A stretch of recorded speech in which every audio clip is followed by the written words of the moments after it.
히스기야가 온 이스라엘과 유다의 사람들을 보내어 또 에브라임과 므낫세에 편지를 보내어 예루살렘 여호와의 전에 와서 이스라엘 하나님 여호와를 위하여 유월절을 지키라 하니라. 왕이 방백들과 예루살렘 온 회중과 더불어 의논하고 둘째 달에 유월절을 지키려 하였으니 이는 성결하게 한 제사장들이 부족하고 백성도 예루살렘에 모이지 못하였으므로 그 정한 때에 지킬 수 없었습니다. 왕과 온 회중이 이 일을 좋게 여기고 드디어 왕이 명령을 내려 브엘세바에서부터 단까지 온 이스라엘에 공포하여 일제히 예루살렘으로 와서 이스라엘 하나님 여호와의 유월절을 지키라 하니 이는 기록한 규례대로 오랫동안 지키지 못하였음이더라. 보발꾼들이 왕과 방백들의 편지를 받아가지고 왕의 명령을 따라 온 이스라엘과 유다의 두루 다니며 전하니 일러스되 이스라엘 자손들아 너희는 아브라함과 이삭과 이스라엘의 하나님 여호와께로 돌아오자. 그리하면 그가 너희 남은 자 곧 아수르 왕의 손에서 벗어난 자에게로 돌아오시리라. 너희 조상들과 너희 형제같이 하지 말라. 그들은 그의 조상들의 하나님 여호와께서 범죄하였으므로 여호와께서 멸망하도록 버려두신 것을 너희가 똑똑히 보는 바니라. 그런즉 너희 조상들같이 목을 곧게 하지 말고 여호와께 돌아와 영원히 거룩하게 하신 전에 들어가서 너희 하나님 여호와를 섬겨 그의 진노가 너희에게서 떠나게 하라. 너희가 만일 여호와께 돌아오면 너희 형제들과 너희 자녀가 사로잡은 자들에게서 자비를 입어 다시 이 땅으로 돌아오리라. 너희 하나님 여호와는 은혜로우시고 자비하시니라. 너희가 그에게로 돌아오면 그의 얼굴을 너희에게서 돌이키지 아니하시리라 하였더라. 보발꾼이 에브라임과 므낫세 지파 지방 각 성읍으로 두루 다녀서 스불론까지 이르렀으나 사람들이 그들을 조롱하며 비웃었더라. 그러나 아셀과 므낫세와 스불론 중에 몇 사람이 스스로 겸손한 마음으로 예루살렘에 이르렀고 하나님의 손이 또한 유다 사람들을 감동시키사 그들에게 왕과 방백들이 여호와의 말씀대로 전한 명령을 다 한 마음으로 준행하게 하셨더라. 아멘. 오늘 본문은 히스기야 왕이 성전을 정결하게 하는 일과 성전에서 드리는 제사를 회복시킨 후에 지킨 유월절에 대하여 증거하고 있습니다. 1절에 3절이 이렇게 증거합니다. 히스기야가 온 이스라엘과 유다의 사람을 보내어 또 에브라임과 므낫세의 편지를 보내어 예루살렘 여호와의 전에 와서 이스라엘 하나님 여호와를 위하여 유월절을 지키라 하니라. 왕이 방백들과 예루살렘 온 회중과 더불어 의논하고 둘째 달에 유월절을 지키려 하였으니 이는 성결하게 한 제사장들이 부족하고 백성도 예루살렘에 모이지 못하였으므로 그 정한 때에 지킬 수 없었습니다. 이스라엘 백성들의 3대 절기는 유월절, 그 다음에 오순절, 그 다음에 초막절입니다. 하나님께서 이 세 절기를 지키라고 말씀하셨습니다. 그래서 이스라엘 백성들은 이 세 절기 때가 되면 예루살렘 성전으로 향했습니다. 이 세 절기 중에서도 가장 중요한 절기는 정월 14일에 시작되는 유월절입니다. 아시는 바와 같이 유월절은 이스라엘 백성들이 400년간 애굽에서 보냈던 노예살이에서 벗어나 하나님의 자녀가 된 것을 기념하는 절기입니다. 이 절기가 얼마나 중요했으면 하나님께서는 이스라엘 백성들이 출애굽하는 때를 새해의 첫 달이 되게 하라고 하셨습니다. 즉 유월절을 맞는 때가 새해입니다. 그리고 유월절에서 7주 후 7일 7주가 되는 때를 77절 곧 오순절이라 하며 유월절에서 50일째가 되는 날이어서 오순절이라고 부릅니다. 만약 유월절이 없다면 77절이 역시 없게 됩니다. 그리고 농사 지은 것을 추수하고 난 후에 지키는 것이 초막절인데 노예에서 출애굽하여 자유인이 되지 못했다면 역시 초막절을 지킬 수 없었을 것입니다. 그만큼 중요한 것이 유월절입니다. 그런데 이스라엘 백성들은 이 유월절을 오랫동안 지키지 못했습니다.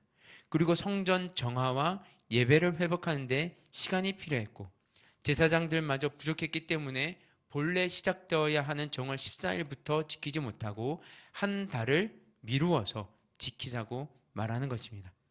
그래서 6절 7절 보시면 이렇게 이어집니다. 보발꾼들이 왕과 방백들의 편지를 받아가지고 왕의 명령을 따라 온 이스라엘과 유다에 두루다니며 전하니 일러스되 이스라엘 자손들아 너희는 아브라함과 이삭과 이스라엘의 하나님 여호와께로 돌아오라.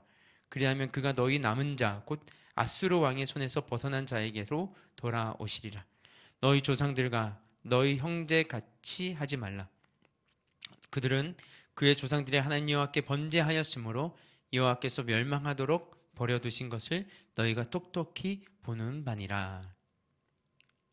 왕의 명령을 받은 보발꾼들은 부엘사베에서 단까지, 우리나라로 치면 한라에서 백두까지, 대한민국으로 표현하면 부산에서 서울까지 두루다니며 하나님께로 돌아오라고 외쳤습니다. 우리 조상들이 하나님께 범죄함으로 말미암아 하나님께 버림받은 것처럼 살았는데 우리는 그렇게 살지 말자라고 호소했습니다. 중요한 것은 히스기야는 남유다의 13번째 왕이고 북이스라엘은 아수르에 의해서 이미 망했습니다. 하지만 히스기야는 남유다 사람들만 불렀던 것이 아니라 북이스라엘 사람들도 함께 불렀습니다. 히스기야의 6월절 기념 예배는 나라가 남북으로 분열된 후 처음으로 함께 예루살렘 성전에 모여서 하나님께 예배를 드린다는 점에서 깊은 의미를 찾을 수 있습니다. 그리고 우리가 예전에 사용했던 한글 개역 성경에는 하나님께 돌아와가 아니라 하나님께 귀순하여 라고 번역되어 있습니다. 우리에게는 돌아오다 보다 귀순하다가 훨씬 깊이 와 닿습니다. 귀순하다를 국어사전에서 찾았더니 이렇게 되어 있습니다. 적이 어떤 사람이 반항심을 버리고 스스로 돌아서서 복종하거나 순종하다. 즉 하나님께 돌아온다는 것을 하나님을 적으로 여기고 하나님께서 말씀하시는 것은 거부하거나 반대로 행하다가 돌이켜 하나님께 굴복하는 것입니다. 하나님의 적으로 살았던 사람이 하나님께 돌아올 때 하나님께서 어떻게 하시는지를 구절이 이렇게 증거합니다. 너희가 만일 여호와께 돌아오면 너희 형제들과 너희 자녀가 사로잡은 자에게서 자비를 입어 다시 이 땅으로 돌아오리라. 너희 하나님 여호와는 은혜로우시고 자비하신지라. 너희가 그에게로 돌아오면 그의 얼굴을 너희에게서 돌이키지 아니하시리라 하였더라. 히스기야 왕은 하나님께 돌아오면 비록 나라가 망하고 집안이 망하여 고국을 떠나 살 수밖에 없을지라도 자기 땅으로 다시 돌아오게 될 것이라고 합니다. 즉 하나님께로 돌아오면 모든 것이 돌아오게 될 것이라고 합니다. 왜냐하면 하나님은 은혜로우시고 자비로우신 분이기 때문입니다. 집 떠나면 고생이다 라는 말이 있습니다. 그러나 정말 고생과 고통은 집을 떠나는 것보다 하나님을 떠나는 것입니다. 히스기야 왕이 보낸 보발꾼들의 외침에 사람들이 보인 반응을 10절 12절이 이렇게 증거합니다. 보발꾼들이 에브라임과 므낫세 지방 각 성읍으로 두루 다녀서 수불론까지 이르렀으나 사람들이 그들을 조롱하며 비웃었더라.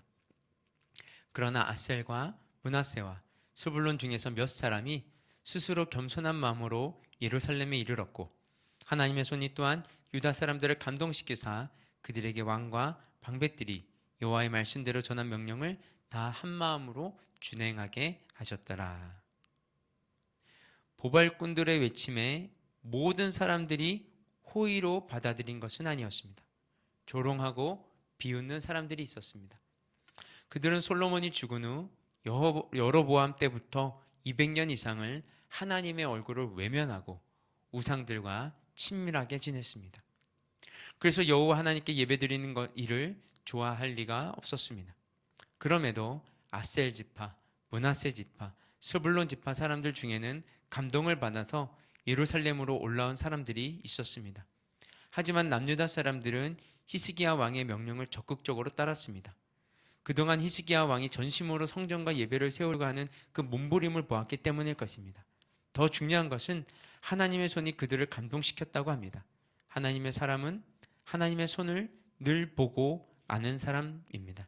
여러분, 하나님은 히스기야를 통하여 남유다와 북이스라엘 백성들을 부르시듯 오늘도 다양한 방법으로 죄인들을 부르십니다.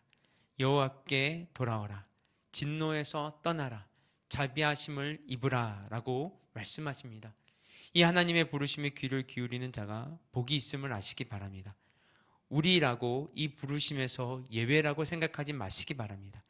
이스라엘 백성들이 하나님의 선민의 지위에 있었지만 하나님을 떠나기 일쑤였던 것처럼 우리도 시시때때로 하나님을 떠나 죄악 가운데 머무르기 일쑤입니다. 하나님은 그러한 우리에게 동일한 음성으로 부르십니다. 이때 우리는 하나님의 부르심에 순종하여 하나님께로 돌아가야 합니다. 하나님의 음성이 들리면, 마음에 하나님의 감동이 있으면 거부하지 말고 회개하고 돌이켜야 합니다. 함께 기도하겠습니다. 사랑과 은혜가 풍성하신 하나님 아버지, 하나님이 우리를 부르는 그 외침, 그 목소리를 외면하지 아니하고 비웃지 아니하고 조롱하지 아니하고 즉각적으로 반응할 수 있는 영적인 민감함을 가지게 하여 주시옵소서.